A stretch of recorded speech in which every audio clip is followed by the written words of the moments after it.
Untuk kursi depan dia datang dengan desain terbaru half leather. Dengan leather di bahagian tepi dengan fabric di bahagian tengah. Dengan condition seat dia yang masih cantik. Dan armrest untuk kedua-dua kursi. Ini desain untuk bahagian dashboard dia.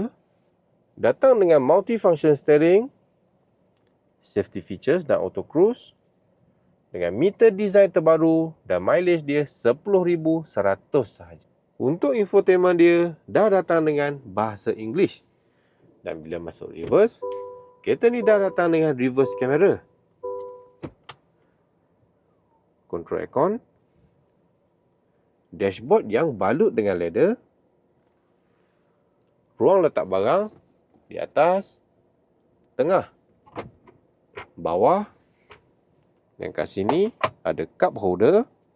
Dan kat sini ada Type-C charging port. Untuk berminat dengan kereta ni, korang boleh Roger je terus. Okay guys, jom kita tengok belah belakang pula.